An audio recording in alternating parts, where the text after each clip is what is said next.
할렐루야. 11월 마지막 주일 아침입니다. 귀한 예배 함께 하신 여러분 모두를 주님의 이름으로 환영합니다.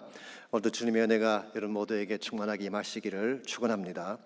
이제 마음을 정돈하시고 다 함께 기도하심으로 2020년 11월 29일 주일 예배를 하나님께 드리시겠습니다.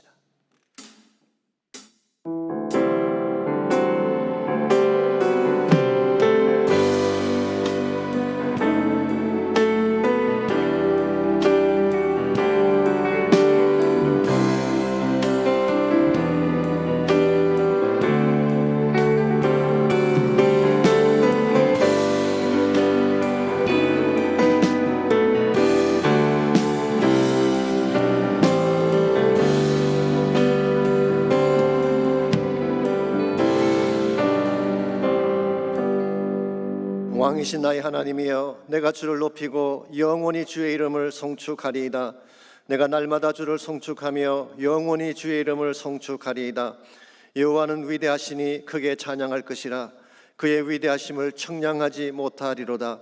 대대로 주께서 행하시는 일을 크게 찬양하며 주의 능한 일을 선포하리로다. 아멘. 이 아침 살아계신 하나님을 우리 전심을 다하여 찬양합니다. 거룩한 주일 아침 주 앞에 나와 전심을 다하여 찬양하며 예배할 때 하나님의 큰 영광 나타나게 도우시고 하나님의 신령한 은혜가 넘쳐나는 귀한 시간 되도록 축복하여 주시옵소서. 예수님의 이름으로 기도하옵나이다. 아멘.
함께 노래해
내 마음을 쏟네. 모든 것 아시는 주님께 감출 것 없네. 내 맘과 정성 다해 주 바라나이다. 나 염려하잖아도 내 쓸 것 아시니. 나 오직 주의 얼굴 구하게 하소서. 나 이해할 수 없을 때라도 감사하며 날마다 순종하며 주 따르오리라. 온 맘 다해 사랑합니다. 온 맘 다해 주 알기 원하네. 내 모든 삶 당신 것이니 주만 섬기리. 온 맘 다해 온 맘 다해 온 맘 다해 사랑합니다. 온 맘 다해 주 알기 원하네. 내 모든 삶 당신 것이니 주만 섬기리. 온 맘 다해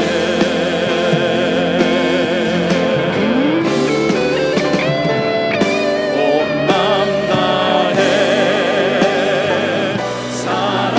사랑합니다. 온 맘 다해 주 알기 원하네. 내 모든 삶 당신 것이니 주만 섬기리. 온 맘 다해 주만 섬기리. 주만 섬기리. 온 맘 다해 주만 섬기리. 온 맘 다해.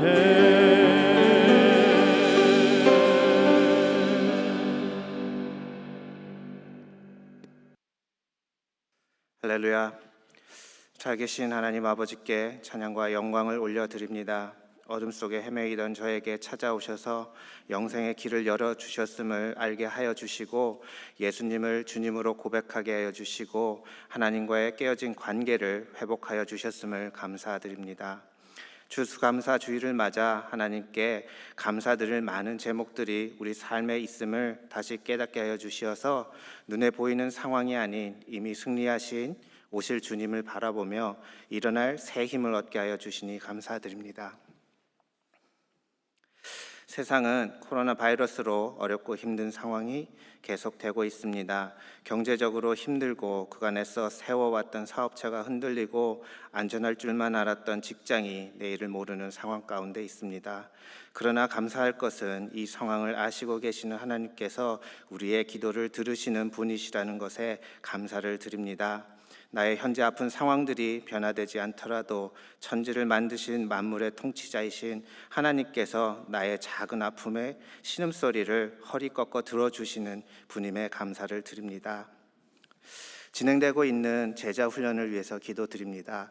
제자 훈련을 통하여서 예수님의 걸어가신 길을 같이 걸어가게 하여 주시니 감사드립니다. 주시는 말씀마다 믿고 순종할 때 하늘문이 열리는 경험이 있게 하여 주셔서 이 어려운 시간을 돌이켜 보았을 때 이곳에 주님이 함께 하셨던 것을 깨닫는 제사의 단이 되는 시간이 되게 하여 주시옵소서. 우리의 경건의 시간을 주님께 드립니다. 제자 훈련을 통하여서 하나님과의 깊은 교제의 시간이 회복되게 하여 주시고 하나님의 말씀에 나의 삶을 드리기 위해 사는 참된 제자들로 변화되게 하여 주셔서 마지막 남은 제자 훈련 끝까지 신실하게 완주하여 하나님께 영광 드리며 나의 삶을 예수로 가득 채우는 저희들 되게 하여 주시옵소서. 주님을 알지 못하는 영혼들을 위해서 기도합니다. 교회로 발걸음을 할 수 없는 지금 상황들 가운데 마음은 황폐해져 가고 사람들과의 교류가 없이 살아가는 이 시간들 가운데에 그저 미디어와 SNS에 빠져 육신의 안목이 좋다고 하는 것에만 빠져서 가고 있는 그들에게 하나님의 말씀을 전할 수 있는 문을 열어주시고 지혜를 주시어서 이 막힌 시대에 복음을 전할 수 있는 준비가 되어지는 저희들 또한 되게 하여 주시옵소서. 우리의 다음 세대를 위해서 기도드립니다. 각 부서에서 보이지 않는 아이들을 향하여 복음을 전하기 위해 미디어를 준비하시는 우리 전도사님들 강건하게 하여 주시고, 듣는 우리의 아이들이 시공을 초월하여 하나 되게 하시는 성령님의 능력으로 한 마음 한 뜻으로 주님의 말씀을 배우고 마음에 새기며 다니엘의 새 친구들처럼 서로가 서로에게 믿음의 동역자로 세워가며 주님 오실 날까지 믿음 잃지 않고 세상 속에서 빛과 소금 되어 주님의 오실 길을 예비하는 세대가 되게 하여 주시옵소서. 인터넷 예배로, 광야 예배로 주님 앞에 나왔습니다. 한 주 동안 힘들고 지친 우리의 삶을 숨김없이 주님 앞에 내어드리는 시간이 되기를 원합니다. 아픈 마음 어루만져 주시고 실망한 마음에는 소망을 주시고 홀로 외로운 이들에게 하나님께서 함께하여 주시고 계심을 마음껏 느끼고 깨닫는 예배가 되게 하여 주시어서 나의 슬픔을 기쁨으로 또 제 대신 화관을 머리에 씌워주시는 여호와 하나님의 임재 안에 주님을 아는 기쁨이 회복되는 예배가 되게 하여 주시옵소서. 말씀 전하시는 박성근 담임 목사님 위해서 기도드립니다. 하나님의 나라가 임하시도록 우리에게 하나님의 말씀을 전하시는 담임 목사님 위에 성령의 기름 부어주시고 전하시는 말씀 속에 하나님의 비전이 선포되며 오실 주님을 준비하는 우리 교회가 되도록 인도하실 때에 영육간의 강건함으로 붙잡아 주시옵소서. 감사드리며 이 모든 말씀 살아계신 주님, 우리 주 예수님의 이름으로 기도드렸습니다.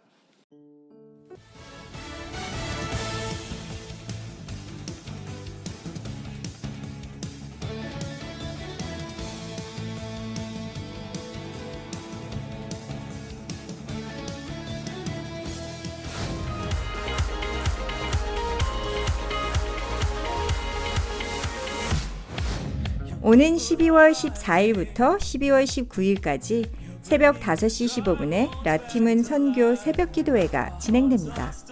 남침례교 선교사로 중국에서 일생을 바쳤던 라팀은 선교사님을 본받아 해외 선교를 위해 기도하는 시간입니다. 현지에서 사역하는 IMB 해외 선교사들과 저희 교회에서 후원하는 해외 선교사들을 위해 기도하는 시간에 많은 성도님들의 많은 참여를 부탁드립니다.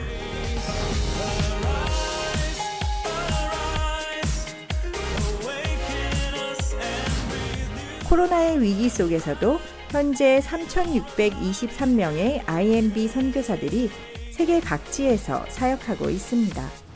선교 헌금 전액은 남침례회 국제선교부 선교사들과 본교회 선교 사역을 위해 사용됩니다.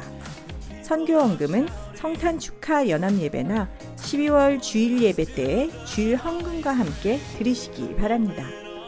금년도 본교회 라팀은 선교 헌금 목표액은 5만 불입니다.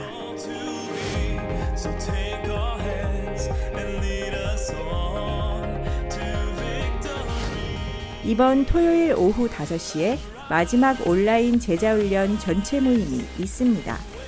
지금까지 풍성한 은혜로 인도하신 하나님께 감사하고 받은 은혜를 나누는 시간을 갖습니다. 뜻깊은 귀한 시간에 제자훈련 참가자들은 한 분도 빠짐없이 참여해 주시기 바랍니다. 주님 안에서 행복한 한 주 보내시길 바랍니다. 오늘 귀한 예배 함께 하신 여러분 모두를 다시 한번 주의 이름으로 환영합니다. 특별히 가정에서 여러 처소에서 또 온라인으로 예배하시는 모든 분들에게도 하나님의 동일한 은혜가 임하기를 축원합니다. 이제 추수감사들이 지나고 금년도 이제 마지막 한 달을 남겨두고 있습니다. 코로나가 더 기승을 부리고 있긴 하지만 동시에 또 백신이 이렇게 개발이 돼서 곧 공급이 된다고 뉴스가 나오고 있죠. 어떤 분은 3개사가 개발한 백신을 금년 성탄의 선물이 될 것이다 그렇게 말하기도 합니다. 희망도 있고 절망도 공존하는 그런 때를 보내고 있습니다. 여러분께서 늘 건강 조심하시고 감기 조심하시고 또 마스크 꼭 하시기를 바랍니다. 이제 12월이 오면은 성탄의 계절이 다가오는데요. 성탄은 선교죠. 크리스마스 is mission. 그래서 저희 교회에서는 매년 성탄의 계절이 오면은 라팀은 선교 새벽 기도를 갖습니다. 금년에는 12월 14일부터 19일까지 지금부터 준비하시고 기도해 주시길 바랍니다. 또 라팀은 선교 헌금이라고 우리 성탄 헌금을 전액 선교비로 우리가 쓰게 됩니다. 그래서 우리 교단위도 선교비로 보내드리지만 또 우리 교회가 해야 될 선교 사역에도 동일하게 사용하게 됩니다. 여러분께서 마음으로 잘 준비하셔서 헌신하시면 좋겠습니다. 아울러서 온라인 제자훈련 전체 모임 마지막 시간에 있는 거 기억하시고 우리 광고에 나오진 않았지만 무료 유방암 검사가 있습니다. 12월 3일 목요일인데요. 아침 9시부터 오후 1시까지 고려보건소에서 40세 이상 되시는 분들에게 무료로 검사를 해드린다고 하니까 필요하신 분들은 가셔서 혜택을 받으시기를 바랍니다. 그 외 나머지 광고를 잘 참여하셔서 함께 도와주시면 좋겠습니다. 우리 이 시간 드릴 헌물을 위해서 함께 기도하겠습니다. 하나님 감사합니다. 참으로 어렵고 힘든 시기를 통과합니다. 그럼에도 불구하고 하나님이 예비하신 좋은 소식도 우리에게 다가오게 하신 것을 감사합니다. 절망하지 않게 하시고 주를 바라보는 가운데 더 큰 소망과 희망 속에서 하나님의 소중한 뜻을 잘 감당해 나가는 우리 모두 되게 하여 주옵소서. 이 시간 소중한 예물을 주께 올려드립니다. 11조 헌물과 감사의 제목들과 또 선교와 섬김을 위해 드리지 모든 헌물을 축복하셔서 주의 영광 위에 바르게 쓰임받도록 은혜를 베풀어 주옵소서. 모든 것 감사드리오며 예수님의 이름으로 기도하옵나이다. 아멘.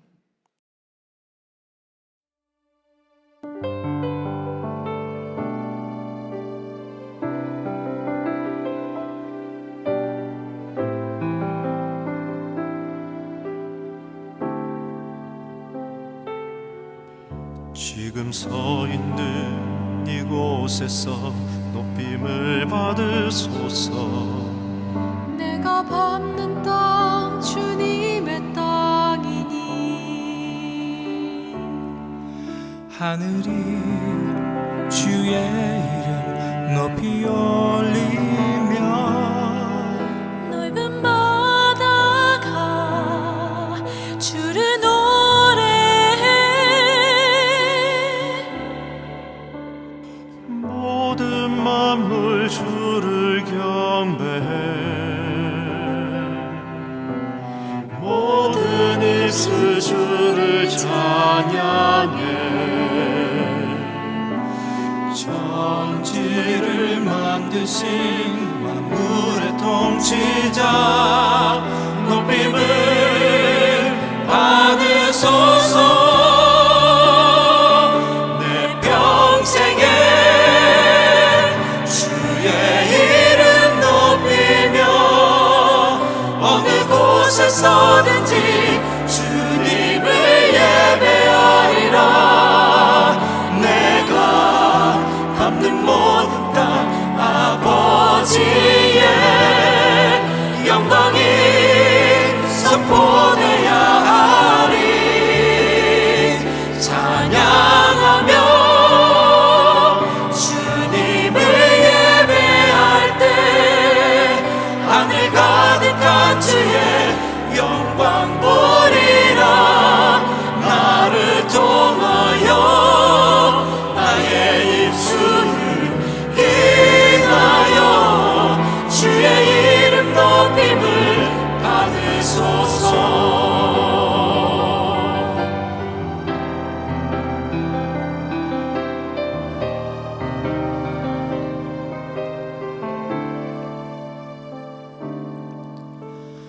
모든 만물 주를 경배해. 모든 입술 주를 찬양해. 천지를 만드신 만물의 통치자 높임을 받으소서. 내 평생에 주의 이름 높이며 어느 곳에서든지 주님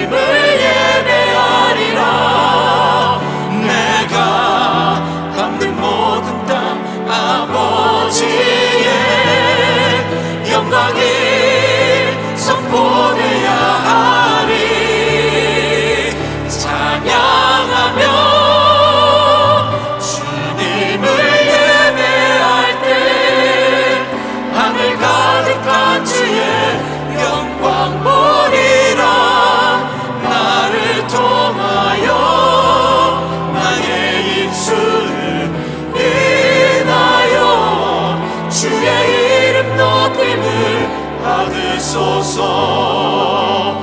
나를 통하여 나의 입술을 인하여 주의 이름 높임을 받으소서.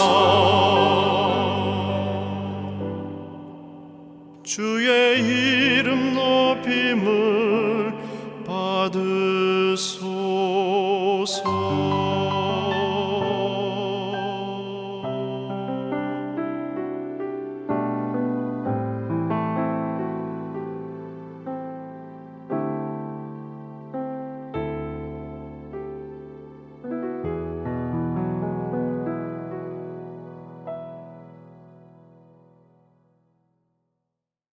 고독의 계절 디모데후서 4장 9절로 18절까지 말씀입니다.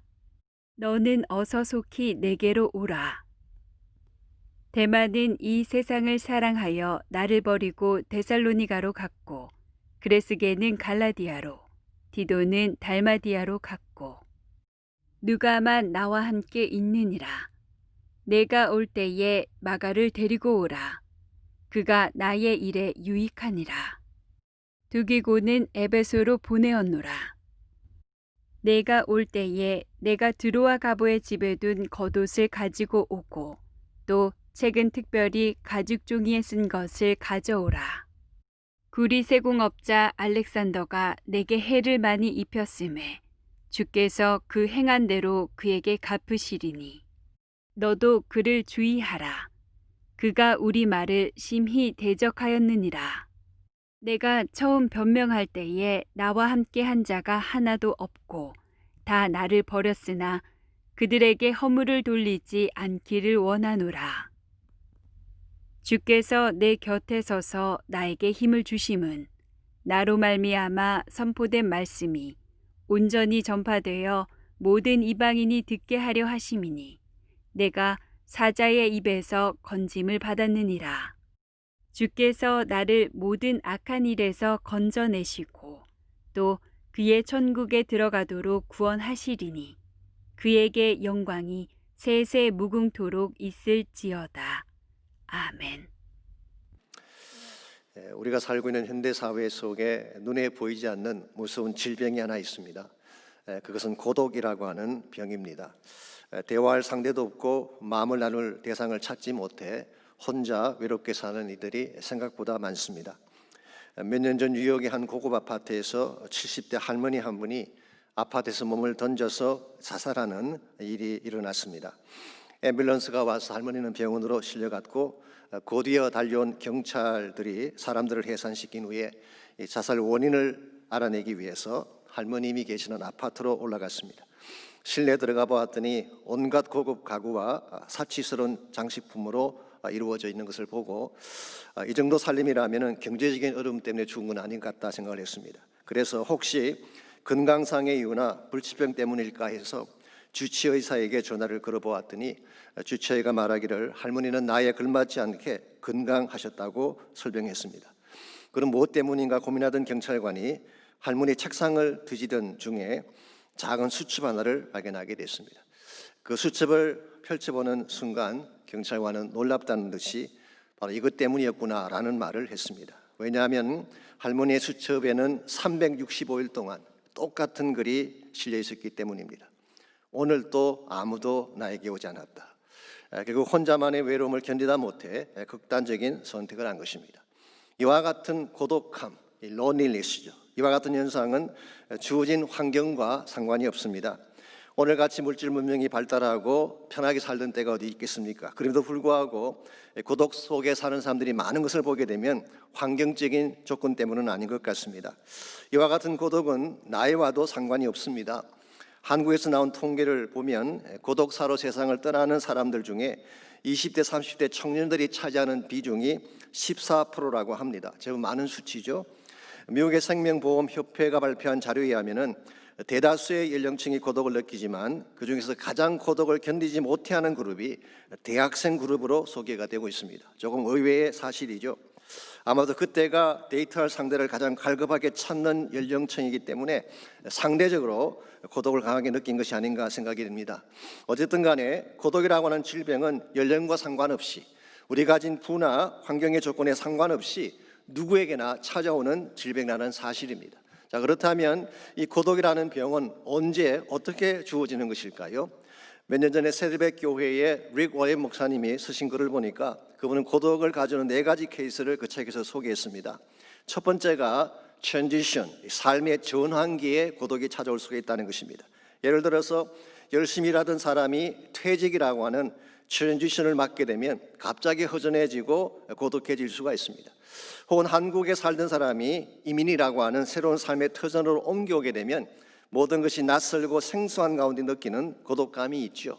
아마 우리들 가운데도 처음 몇 년간 미국에 온 이후에 홀로 울며 지냈던 밤을 가진 분들이 많이 계실 것입니다.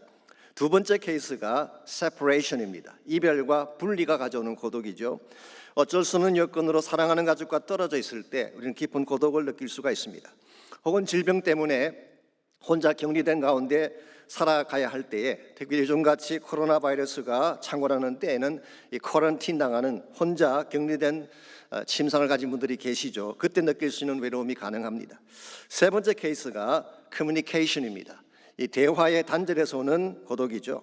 대화할 사람이 없다거나 혹은 있다고 하더라도 내 마음을 알아줄 자가 없을 경우에, 이런 측면에서 이 땅에는 고독한 남편, 고독한 아내들이 생각보다 많습니다. 네 번째가 rejection입니다. 거절과 버림으로 말미암아 주어지는 고독.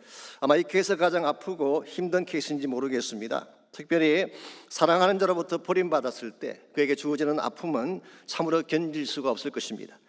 언젠가 저희 교회에 하덕규 지금 목사님이 되셨죠. 그분이 가시나무라고 하는 노래를 만드신 귀한 분이 계시죠. 저희 교회에서 간증하신 적이 있는데요. 그분이 간증하는 중에 10살 때 이혼한 부모님에 대한 이야기를 말씀하셨습니다. 그때 아무도 돌보지 않은 채 벌어진 아픔이 얼마나 기뻤던지 그가 매일 불렀던 찬송이 하나 있대요. 그게 찬송가 88장입니다. 온 세상 다 버려도 주 예수 안 버려 끝까지 나를 돌아보시니, 이 찬양을 부르고 불렀다는 고백을 들은 적이 있습니다. 이 단절과 거절이 가져오는 고독의 아픔을 말한 것이죠. 오늘 여러분의 삶 속에 이와 같은 고독의 케이스가 있을 것입니다. 왜냐하면 누구에게나 한 번 이상 고독의 계절은 찾아오기 때문입니다. 마치 천지자연 속에 4계절이 있는 것처럼 우리 인생의 여정에도 다양한 계절들이 존재합니다. 봄날처럼 밝고 따뜻한 시간이 있는가 하면 겨울처럼 혹독하고 차가운 삶의 여정도 있습니다. 여름같이 싱그러운 계절이 있는가 하면 가을같이 쓸쓸한 고독의 계절도 찾아오는 것입니다. 특별히 우리가 살고 있는 이민의 삶은 그 자체가 낯설고 격리된 삶의 현장 아닙니까? 그러다 보니까 느끼는 고독과 아픔이 더 클 가능성이 많습니다. 솔직히 우리 주변에 사람이 없는 것은 아닙니다. 그러나 정말 내 마음 깊은 곳에 있는 것들을 나누고 참된 위로와 교제를 나눌 수 있는 대상은 많지 않습니다. 그래서 사람들을 만나 깔깔대고 웃으면서도 실상은 외로워하는 것입니다.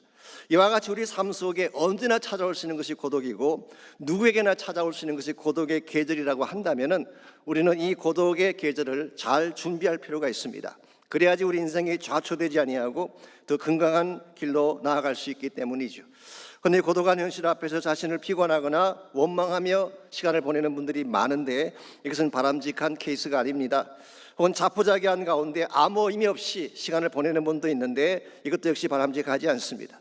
오히려 자신에게 주어진 고독의 의미와 가치를 발견하고 이것을 통해 하나님이 정말 이루기를 원하시는 하나님의 뜻을 향해 나아가야지 우리 삶이 더 건강하고 아름다워지게 되는 것입니다.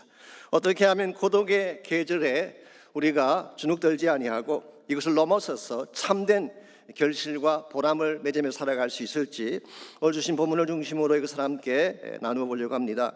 오늘 같이 읽은 본문에 보시면 사도 바울의 인생에 찾아온 고독의 계절에 대한 말씀이 소개되어 있습니다. 아시는 대로 바울은 일평생 복음을 위해 달렸던 사람이죠. 그리고 그가 가는 곳에는 항상 사람들이 많았습니다. 소위 말해서 he was a people person, 사람을 좋아하는 그런 사람이었죠. 어디를 가든지 함께 다녔고 그래서 그의 선교 현장에는 많은 동력자들이 동력을 했습니다. 그랬는데 이제 그의 인생 말년이 다가왔습니다. 특별히 홀로 감옥에 갇혀서 마지막 인생의 전환기를 보내야 되는 사도 바울. 이 바울의 곁을 끝까지 지켜줄 사람이 얼마나 되었을까요? 생각보다 많지 않았습니다. 10절에서 13절까지를 보시면 여기에 7명의 이름들이 등장하는데요. 데마, 그레스게, 디도, 누가, 마가, 두기고, 가보 등의 이름이 등장합니다. 이 사람들은 한때 모두 바울과 함께 동력했던 사람인데, 그랬는데 10절과 11절을 보니까 실제로 바울의 곁을 지킨 사람은 누구였나요? 10절 말씀, 데마는 이 세상을 사랑하여 나를 버리고 데살로니가로 갔고, 그레스게는 갈라디아로, 디도는 달마디아로 갔고, 누가만 나와 함께 있느니라고 고백했습니다. 한때는 다 함께 동역했던 사람들이고 가까이 지내던 사람들인데 이런저런 이유로 다 떠나가고 누가만 홀로 남게 된 것입니다. 얼마나 쓸쓸하고 외로운 상황입니까? 화려했던 인생의 봄날은 다가고 홀로 모든 것을 견뎌야 되는 고독의 계절이 바울에게 찾아온 것입니다. 힘있고 젊었을 때라면 그래도 버틸 수 있을 텐데 이제 나이 많고 나약해진 지금, 또 나 감옥 안에서 홀로 죽음을 기다려야 하는 이 바울의 심정이 어땠을까요? 무척 힘들고 아팠을 가능성이 많습니다. 그럼에도 불구하고 그는 황량한 고독의 시간을 비통과 원망으로 보내지 않았습니다. 오히려 그 고독 속에서 더 깊은 하나님의 임재를 경험하고 하나님 앞에서 그가 정말 남겨야 될 바른 열매를 준비하면서 마지막 고독의 시간을 보낸 것을 볼 수가 있습니다. 바울이 감옥에 갇혀 혼자 있었기 때문에 남길 수 있었던 아주 티피컬한 열매가 무엇인지 아십니까? 지금 우리가 읽고 있는 디모데 전후서라는 성경입니다. 바울은 이 감옥에서 3권의 목회 서신을 썼죠. 디모데전서, 디모데후서, 디도서 3권을 썼습니다. 이 3권의 서신들은 그가 떠난 후에 그의 후임자요 다음 세대인 디모데와 디도가 꼭 알아야 될 목회 지침들을 자세하게 기록한 책입니다. 만약 이 3권의 책이 없었더라면 교회가 감독을 세우고 집사를 세우는 요건을 어떻게 할 수 있겠어요? 만약 이 책이 없었더라면 모든 성경이 성령의 감동으로 기록된 사실을 어떻게 알 수 있었겠어요? 만약 이 책들이 없었더라면 진리의 말씀을 옳게 분별하여 부끄러울 것이 없는 일꾼으로 인정받으라고 하는 어와나를 어떻게 만들 수가 있었겠습니까? 무엇보다도 그런 이 고독한 감옥 안에서 모든 사역자들이 가슴에 품고 살아갈 충분한 가치가 되는 위대한 선포를 우리에게 남겨두었어요. 선한 싸움을 싸우고 나의 달려갈 길을 다 마치고 믿음을 지켰으니 이제 후로는 나를 위해 의의 면류관이 예비되었으므로 주고 더러우신 재판관이 그날에 내게 주실 것이라. 내게만 아니라 주의 나타나심을 사모하는 모든 자에게 도니라 했어요. 오고는 세대의 수많은 목회자들에게 이처럼 강력한 위대하고 아름다운 삶의 유산이 어디 있겠어요? 이것이 바로 바울이 고독 가운데 있으면서 맺었던 열매라고 할 수가 있습니다. 바울은 고독으로 보내지 아니하고 오히려 열매의 계절로 바꾼 위대한 측면을 읽어볼 수가 있죠. 사랑하는 성도 여러분, 누구에게나 고독의 계절은 찾아옵니다. 그러나 이것을 우리가 어떻게 다루느냐에 따라서 우리가 남길 열매가 달라지게 되는 것입니다. 여러분의 삶에도 찾아오는 고독의 계절, maybe 지금도 경험하고 있는 이 고독의 상황, 이 상황 속에서 우리가 무엇을 어떻게 하면 우리의 고독을 보람과 계절, 열매의 계절로 바꿀 수가 있을지 오늘 본문을 중심으로 한 3가지를 정리해 보려고 합니다. 우리가 정말 고독의 계절을 열매의 계절로 바꾸기를 정말 원한다면 첫 번째로 해야 될 것이 고독의 의미를 생각하는 것입니다. 고독에도 의미가 있다, 이 사실을 깨닫고 그 의미를 찾는 것입니다. 전도서에 의하면 인생의 모든 시즌에는 다 의미가 있다고 했습니다. Every season of life has its own significance. 모든 시즌, 모든 계절에는 다 의미가 있다. 이유가 뭐냐고 하면 하나님이 모든 것을 지으시되 때를 따라 아름답게 하셨기 때문이라고 설명하고 있습니다. 그러므로 봄은 봄대로 아름다운 것입니다. 여름은 여름대로 아름답고 가을은 가을대로 아름답고 겨울은 겨울대로 고유한 아름다움이 있는 것처럼 우리의 인생의 계절도 모든 계절마다 독특한 의미와 아름다움이 있는 것입니다. 이런 면에서 고독의 계절도 마찬가지입니다. 고독만이 줄 수 있는 고유한 가치가 있고 의미가 있는 것인데 이것을 찾아서 바른 방향으로 삶을 전개해 나아가야지 여러분이 고독의 과정을 통과한 후에 남길 열매가 있는 것입니다. 그래서 오늘 16절 말씀 보시게 되면 바울은 이 고독의 현장에서 어떠한 고백을 적고 있습니까? 16절, 내가 처음 변명할 때에 나와 함께한 자가 하나도 없고 다 나를 버렸으나. 우리가 여기까지만 읽게 되면 자기 마음의 비통함이나 습습함을 토로하는 것처럼 볼 수가 있습니다. 왜냐하면 바울이 가장 힘들어할 때에 자신의 곁을 아무도 지켜주지 않았기 때문에 여기서 처음 변명할 때라는 이 말은 사실은 바울이 로마 법정에서 받은 첫 재판을 말합니다. 영어 성경을 보게 되면 at my first defense 그렇게 번역하기도 했고, 혹은 at my first trial, 나의 첫 번째 재판에서 그렇게 번역한 영어 성경들이 많습니다. 바울로서는 가장 도움이 필요한 때였죠. 그랬는데 오늘 성경은 말하기를 다 나를 버렸다. 우리는 여기서 충분히 바울이 섭섭함을 느낄 수 있는 상황이라는 것을 알 수가 있습니다. 이것을 보면요, 사도 바울은 앞에서 릭 워렌이 열겠던 4가지 고독의 케이스를 다 경험한 사람이라고 말할 수가 있습니다. 노년이라고 하는 인생의 전환기를 경험했죠. 감옥이라는 격리의 장소를 경험했죠. 끊어진 대화의 창구를 경험했죠.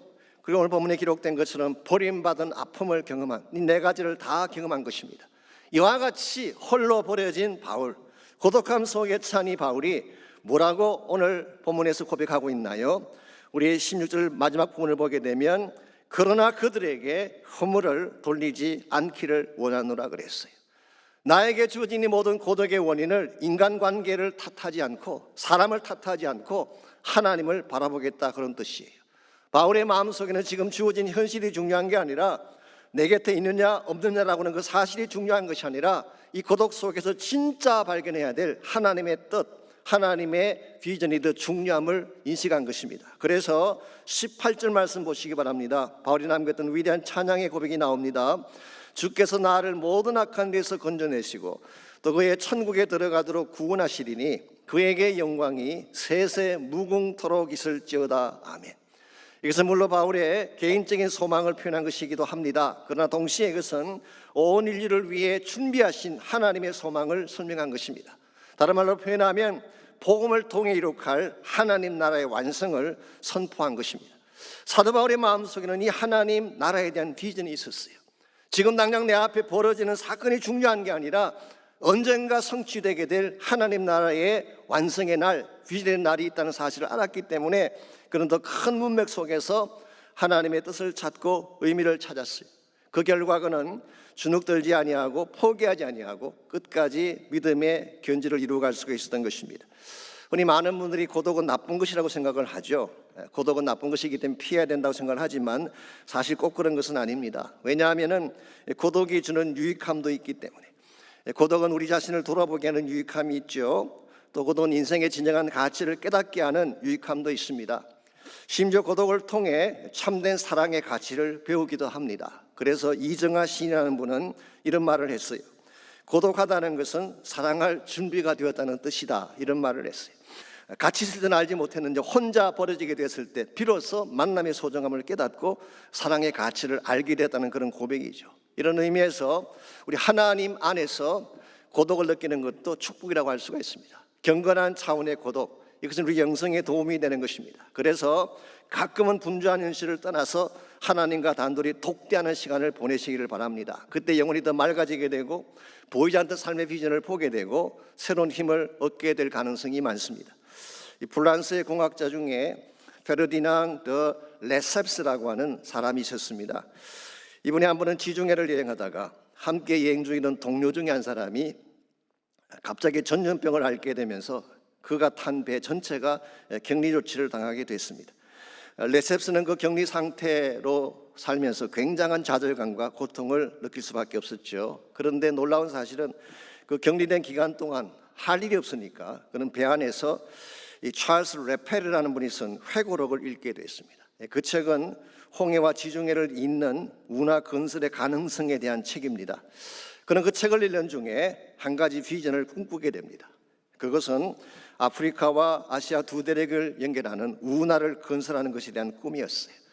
지중해 도시인 폴트 세이드 항구와 홍해의 스웨즈 항구를 연결하면 운하가 만들어지는데 이것만 만들어지면 유럽에서 곧장 아시아로 가는 길이 열리게 되는 것입니다. 이건 굉장한 경이로운 일이죠. 사실 이것은 고대 이집트 때부터 많은 사람들이 꿈꿨던 것이지만 지금까지 이룩하지 못하다가 1869년도에 레셉스에 의해서 비로소 이 운하가 완공이 됐습니다.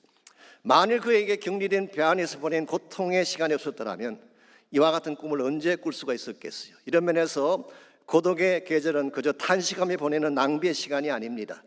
어떤 분들은 쾌락이나 술이나 마약으로 고독의 시간을 채우려고 하지만 이것은 바른 방법이 아닙니다. 오히려 하나님 안에서 참된 인생의 의미를 발견하고 진정한 성숙을 이룩함으로써 하나님의 뜻을 향해 나아가야지 고독이 우리에게 유익한 열매가 되는 것입니다. 두 번째로 고독의 계절을 보람의 계절로 바꾸려면 주님의 임재를 경험해야 하는 것입니다. 우리가 홀로 쓰게 되었을 때 가장 절실한 것은 하나님의 임재입니다. 이것이 없다면 엄격한 의미에서 우리는 고독의 계절을 절대 이겨낼 수가 없습니다. 그래서 17절을 보시면은 사도 바울로 하여금 이 엄청난 고독의 계절을 통과할 수 있게 했던 근본 비결이 17절에 소개가 되어 있습니다. 17절, 주께서 내 곁에 서서 나에게 힘을 주시면 그랬어요. 내 곁에 서신 주님, 이것이 모든 문제의 해답이 된 것이죠. 모든 사람이 다 떠나가도, 모든 상황이 다 메말라가도 내 곁에 서 계시니 하나님이 함께 하시기만 한다면 더 이상 고독은 고독이 아니라는 것입니다. 왜냐하면 그 하나님 안에 모든 위로와 기쁨과 채우심이 존재하기 때문에, 이런 측면에서 여러분이 혼자라고 느낄 때, 그때야말로 하나님을 가장 깊이 만나야 할 때입니다. 그때가 사실은 하나님이 가장 여러분 가까이 와 계실 때이기 때문에 그 순간에 하나님을 만나야지 진정한 차원의 회복이 일어나는 것입니다. 솔직히 말씀드려서 평소에는 잘 모릅니다. 하나님이 계신다고 하지만 어디 계신지 무엇을 하는지 관심도 솟지 않는데, 모든 걸 다 읽고 홀로 쓰게 되었을 때 우리는 비로소 내 곁에 와 계신 하나님을 느끼게 되고 경험하게 되는 것입니다. 저는 그 좋은 예가 구약 성경에 나오는 야곱의 케이스라고 생각합니다. 야곱이 하나님을 가장 깊이 만난 시간이 언제였는지 아십니까? 홀로 있을 때였어요. 창세기 28장에 보시면은 그가 브엘세바 자기 아버지 집을 떠나서 멀리 하란으로 도망칠 때 아무도 그와 동행하는 자가 없었습니다. 홀로 한밤중에 누구 하나 대화할 상대가 없는 가운데에 고독한 광야 한가운데서 하나님을 만나지 않습니까? 그때 야곱이 잠에서 깨어나서 뭐라고 했나요? 여호와께서 과연 여기 계시거늘 내가 알지 못하였도다. 그런 광야 한가운데서 아무도 없는 곳에서 고독한 현실에서 비로소 하나님을 만난 것입니다. 뿐만 아니라 창세기 32장에 보게 되면 그가 20년 타향살이를 마치고 돌아올 때도 약복강 나루터에서 또 한 번 혼자만의 시간을 갖죠. 자기의 모든 가족, 자녀, 종들, 심지어 20년간 모았던 모든 재산을 다 강 건너 보낸 후에 그는 홀로 남아서 밤새 천사로 오신 주님을 만나지 않습니까? 그 결과 그는 비로소 누추한 야곱의 삶을 청산하고 이스라엘이라는 새 이름으로 분이엘의 아침을 맞이하게 된 것입니다. 오늘 여러분 가지의 삶도 마찬가지입니다. 우리에게 혹시 홀로 던져진 시간이 있다면, 그것이 질병 때문이건 아니면 사람과의 이별 때문이건 홀로 버려진 시간이 혹시 우리에게 있다면 그 시간이야말로 하나님을 만나야 될 시간인 것을 기억하시기 바랍니다. 하나님께 정직하게 절실하게 나아가서 하나님의 인재를 경험할 수 있으면 우리는 회복이 가능하고 새 사람 되어 일어날 수가 있는 것입니다. 사실 우리가 고독을 느끼는 근본 이유는 하나님을 떠나갔기 때문입니다. 우리가 다른 걸 다 가져도 하나님을 떠난 상태에서는 진정한 차원의 고독에 대한 해결책이 있을 수가 없습니다. 그래서 우리가 잘 아는 파스칼이 했던 유명한 말이 있잖아요. 모든 인간의 가슴 속에는 하나님 크기의 구멍이 있다. There is a God-shaped vacuum in the heart of each man. 모든 사람들의 마음속에는 하나님 크기의 구멍이 있는데 이 구멍은 하나님이 아니면 채울 수 없다, 그런 말을 했잖아요. 이것이 아무리 좋은 환경에 살고 모든 축복을 다 소유하고 수많은 사람과 같이 있어도 인간이 고독할 수밖에 없는 근본 이유라고 할 수가 있습니다. 우리 마음 중심에 하나님이 계시지 않는다면 우리 마음의 빈 공간은 무엇으로 채워질 수가 없고 결국 고독한 가운데에 허무하게 인생을 마칠 수밖에 없는 것입니다. 혹시 여러분 아실지 모르지만 오래전에 한국에 전혜린이라고 하는 수필가가 계셨습니다. 우리에게는 그리고 아무 말도 하지 않았다, 그 수필로 유명해진 분이기도 하죠. 제가 그분에 대한 자료를 좀 살펴봤더니요, 참 좋은 집안 출신이고 천재더라고요. 그 오래전에 경기 여중고를 나오시고 서울 법대에 들어갔습니다. 입학시험 볼 때에 수학을 빵점 맞았대요. 수학을 빵점 맞았음에도 불구하고 다른 과목 점수가 얼마나 높았는지 전체 2등으로 입학을 했다고 합니다. 얼마나 두뇌가 뛰어난지를 짐작할 수가 있죠. 그랬는데 자기 적성에 맞지 않는다고 법대를 그만두고 물리대 동문과로 옮겼어요.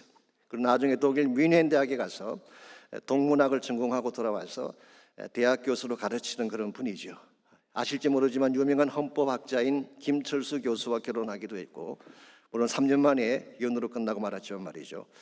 여름철에도 금정색 옷에 검은색 머플러를 메고 다니면서 그 당시 서울물리대 앞 동숭동에 항림다방이라는 유명한 다방이 있습니다. 그 다방에 앉아서 글을 쓰던 천재적인 문학가였습니다. 그랬는데 31살의 젊은 나이로 자살함으로 생애를 마치고 말았습니다. 그분이 남긴 글 중에 이런 글이 있습니다. 가끔 몹시도 피곤할 때면 기대서 울고 위로받을 한 사람이 갖고 싶어진다. 나는 생후 한 번도 위안자를 갖지 못했다. 고독이 가슴 속에서 병균처럼 번식했다. 꽃 향기만 무섭게 공기에 얽혀있는 밤, 온갖 겪지 못한 생과 격동과 정열의 회환이 나를 엄습한다. 이런 고백을 남겼어요. 모든 것을 다 가진 것처럼 보이는 인생인데 왜 그토록 고독했을까요? 마치 가슴 속에 병균처럼 번져가는 고독이 있다고 말할 정도로 왜 그렇게 아파했을까요? 수많은 사람의 칭송을 받으며 살던 사람인데 왜 그토록 허무하게 생을 마치고 말았을까요? 진짜를 만나지 못했기 때문에 그런 것입니다. 하나님을 만날 때까지 우리 인생에 진정한 해답은 없습니다. 아무리 많이 가져도 여전히 외롭고 여전히 고독하고 여전히 허무할 수밖에 없는 것이 하나님 만나지 못한 인생의 현주소입니다. 이런 측면에서 여러분 가져가 정말 고독의 문제를 해결하기를 원한다면 하나님 만나야 돼요. 모든 사람이 다 떠나가도 내 곁에 서서 나를 붙들어 주실 그분을 만나야 돼요. 모든 것을 다 잃어도 내 가슴에 참된 기쁨과 행복을 안겨주실 그분을 만나야 돼요.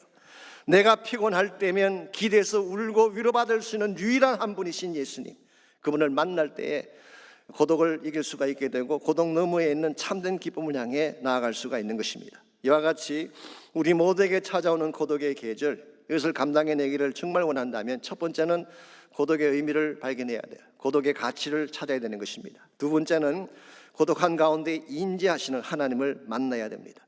마지막 세 번째로 우리가 정말 고독의 계절을 잘 감당해내기를 원한다면 고독한 가운데도 불구하고 최상의 사역을 추구해야 됩니다. 최상의 사명을 추구할 때에 우린 고독을 넘어서게 되는 것입니다. 고독이 왔다고 모든 것을 멈출 필요는 없습니다. 오히려 그 상황 속에서 내가 할 수 있는 최선을 찾아서 바른 사역을 하게 되면 고독을 넘어설 수가 있는 것입니다. 13절 말씀 보시기 바랍니다.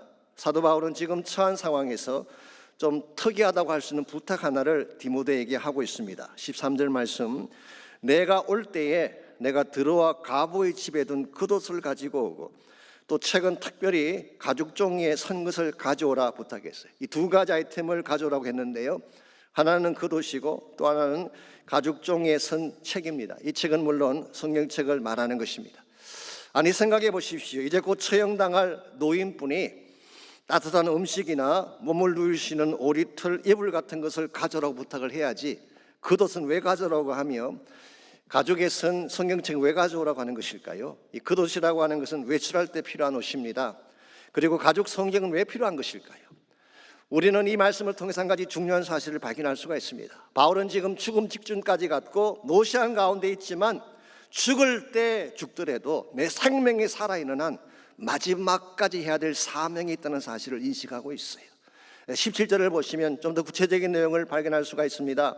17절, 주께서 내 곁에 서서 나에게 힘을 주시면 나로 말미암아 선포된 말씀이 온전히 전파되어 모든 이방인이 듣게 하려 하심이니 내가 사자의 입에서 건짐을 받았느니라. 이게 선포된 말씀이라는 표현이 나오는데요, 헬라 원어를 보게 되면 캐리그마라고 하는 유명한 단어가 사용되어 있습니다. 이 캐리그마는 사도들의 설교를 말합니다. 아포스톨릭 프리칭, 사도행전에서 나오는, 즉 십자가와 부활의 메시지, 복음 메시지를 말하는 것입니다. 지금 바울의 마음속에 한 가지 갈망이 있다면 나로 말미암아, 내가 지금 비록 감옥에 갇혀있고 노시한 가운데 있지만 나로 말미암아 하나님의 복음의 말씀이 전파되어져서 모든 이방인이 듣기를 원하는 것이라고 했어요.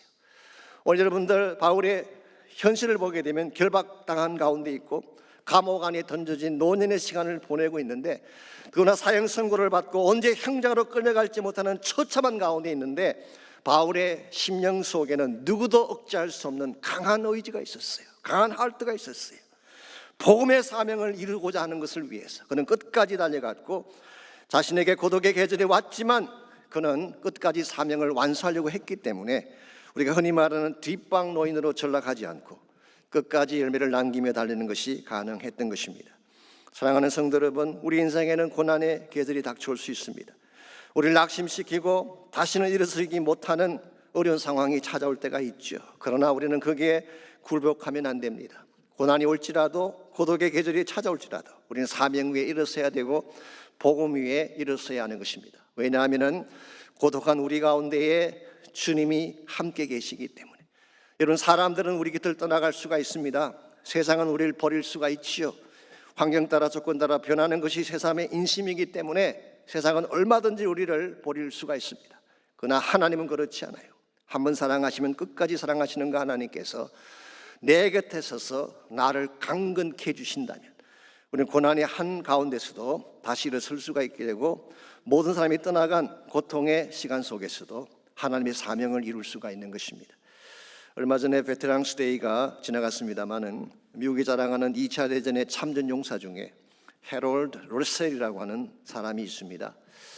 이 사람은 진주만 폭격으로 미국이 2차 대전에 참전하게 되었을 때 자원에서 미 제13 공수단에 입대를 했습니다. 그러다가 1944년 6월 달에 전투를 준비하던 중에 예기치 않던 폭발 사고로 자신의 양손을 잃어버리게 되죠. 웬만한 사람 같으면 불구가 된 자신을 보며 평생을 고통과 운명 속에 살았을 법한데 해롤드 러셀은 그렇게 하지 않았어요. 왜냐하니까 하나님 안에서 믿음으로 자기 인생을 조명해 보았기 때문에 그렇습니다. 그래서 그는 그와 같은 고통에도 불구하고 양손에 의수를 만들어 끼우고 다른 사람들과 똑같이 밝게 열심을 다해 살아갔습니다. 이것을 옆에서 지켜보던 한 영화 감독, 윌리엄 와일드라고 하는 유명한 감독이 있습니다. 이분이 그의 스토리를 영화로 만들 것을 제안을 했습니다. 그리고 해롤드 러셀 자신을 그 영화의 주인공으로 캐스팅을 한 것입니다. 이건 사실 파격적인 것이고 모험적인 것이죠. 한 번도 액팅을 해보지 아니한 사람을 영화의 주인공으로 세운다는 것은 굉장히 위험 부담이 큰 것입니다. 그랬는데 이 영화에서 해롤드는 양손이 잘라진 불구자의 연기를 최선을 다해 펼친 결과 그는 그해 아카데미상 2개를 수상하게 됩니다. 하나는 연기상이고 또 하나는 공로상이었어요. 공로상은 베테랑에게 상위 군인들에게 희망을 주었다고 해서 받은 상이었습니다. 그가 주연했던 영화의 제목이 무엇인지 아십니까? 우리 생애 최고의 해라고 하는 영화였습니다. The best years of our lives. 우리 생애 최고의 해. 비록 불구자이고 고통의 조건을 가진 가운데 살아왔지만 그의 마음속에 하나님을 품고 살아갔기 때문에 그는 생애 최고의 날을 만들 수 있었음을 영화를 통해 표현한 것입니다. 이 해롤드가 자신이 탄 상금 전액을 상해 용사들을 위해 기부금으로 내놓았을 때 기자들이 찾아와서 질문을 했습니다.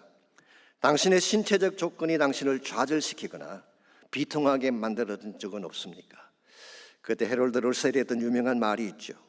당신이 잃어버린 것을 계산하지 말고 당신에게 남아있는 것을 보게 되면 어떤 상황에도 하나님께 감사할 수가 있다. 잃어버린 것을 계산하는 것이 아니라 아직도 남아있는 것을 보게 되면 하나님께 감사할 수 있다. 우리가 하나님께 감사하게 되면 하나님은 내가 잃어버린 것의 10배의 열매를 내 삶 가운데 채울 수 있다라는 고백을 했어요. 여러분, 처음부터 행복한 인생, 불행한 인생 따로 있는 것이 아닙니다.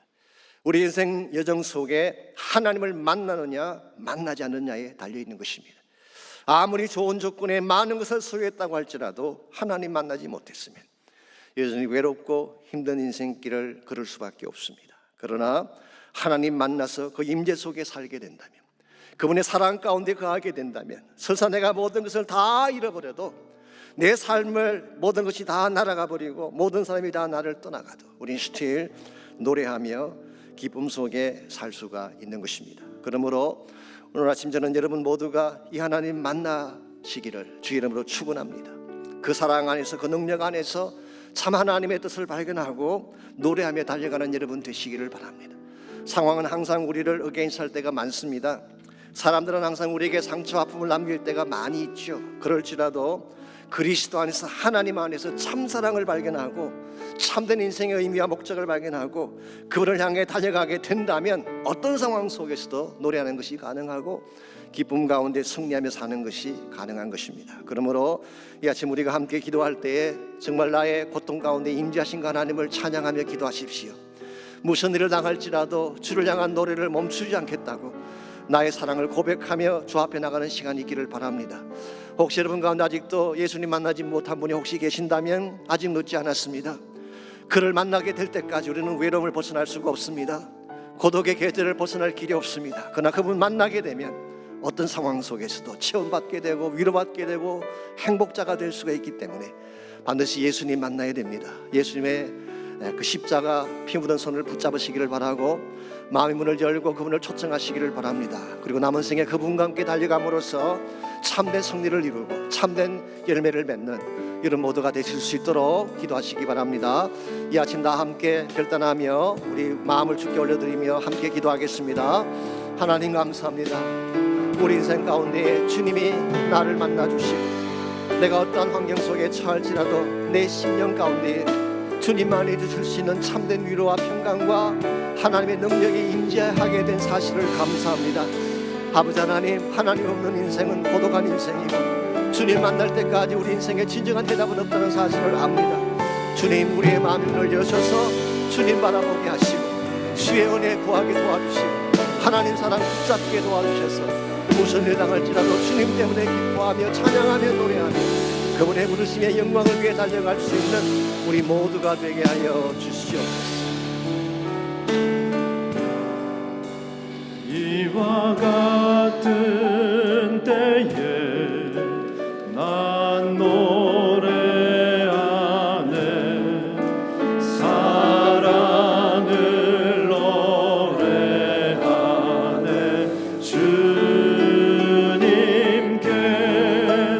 이와 같은 때에 손 높이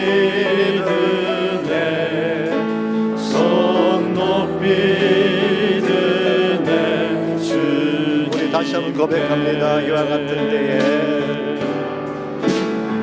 이와 같은 때에 난 노래하네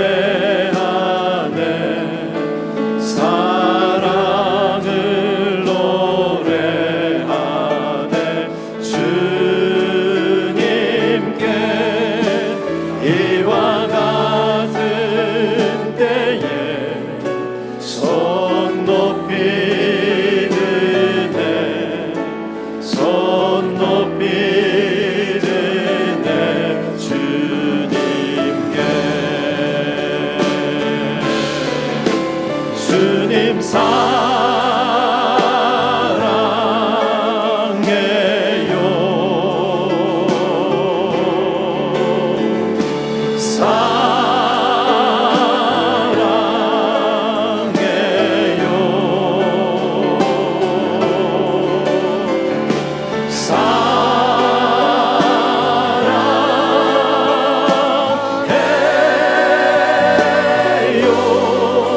주님 사랑해요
하나님, 이 고백을 우리에게 주신 것을 감사합니다. 우리의 삶이 우리를 속이고 현실 우리를 어게인스트 할지라도 날 사랑하시는 주님 한 분 때문에 힘을 얻는 저희가 되게 하시고 주님의 임재와 능력 가운데서 참된 인생의 비전을 발견하고 주의 영광 위에 달려갈 수 있는 우리 모두가 되게 하여 주옵소서. 혹시 아직도 예수님 만나지 못한 가운데에, 고독한 가운데, 외로움 가운데에, 지친 가운데에, 허무한 가운데 사는 인생이 혹시 있다면 오늘 아침 주님 그들을 만나주시고 그 심령을 타취해 주셔서 예수님 때문에 변화받고 참 생명 얻고 참 소망 가지고 주의 영광 위에 달려가는 아름다운 역사가 이 아침 일어나게 도와주시옵소서. 이제는 우리 구주 예수 그리스도의 은혜와 하나님 아버지의 무한하신 사랑과 성령님의 충만한 임재하심이 이 아침 주 앞에 나와 전심을 다해 예배한 사랑하는 주의 백성 한 분 한 분에게, 또 각 가정에서 예배하는, 온라인으로 예배드리는 모든 사랑하는 주의 가정들 위에, 그들의 삶의 터전과 자녀들과 자손들 위에 이제로부터 항상 함께해 주시기를 살아계신 우리 주님 예수님의 이름으로 간절히 축원하옵나이다. 아멘.